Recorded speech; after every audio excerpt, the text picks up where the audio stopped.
સુરતના કામરેજના એનઆરઆઈની જમીન વેચવાના પ્રયાસનો પર્દાફાશ થયો છે। બોગસ પાવર ઓફ એટર્ની બનાવી અને ઓરણાની જમીન વેચવા માટેના પ્રયાસ થયા।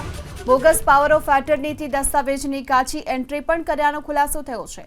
ગ્રાહક જમીન જોવા માટે આવતા સમગ્ર કૌભાંડનો ભાંડો ફૂટ્યો। ફરિયાદના આધારે કામરેજ પોલીસે 5 લોકોને ઝડપી લીધા છે। જો કે આ સાથે મુખ્ય સૂત્રધાર હજુ પોલીસ પકડની બહાર છે। એનઆરઆઈની જમીનને વેચવાના કૌભાંડનો પર્દાફાશ થયો છે। બોગસ પાવર ઓફ એટર્ની બનાવવામાં આવી હતી અને ગ્રાહકને વેચી દેવાનું કૌભાંડ હતું, પરંતુ એ પહેલા જ સમગ્ર કૌભાંડ બહાર આવ્યું છે અને પોલીસે આરોપીઓની ધરપકડ કરી છે। સુરતના કામરેજના એનઆરઆઈની જમીન વેચવાના પ્રયાસનો પર્દાફાશ થયો છે। બોગસ પાવર ઓફ એટર્ની બનાવી અને ઓરણાની જમીન વેચવા માટેના પ્રયાસ થયા। બોગસ પાવર ઓફ એટર્નીથી દસ્તાવેજની કાચી એન્ટ્રી પણ કર્યાનો ખુલાસો થયો છે। ગ્રાહક જમીન જોવા માટે આવતા સમગ્ર કૌભાંડનો ભાંડો ફૂટ્યો। ફરિયાદના આધારે કામરેજ પોલીસે 5 લોકોને ઝડપી લીધા છે। જો કે આ સાથે મુખ્ય સૂત્રધાર હજુ પોલીસ પકડની બહાર છે।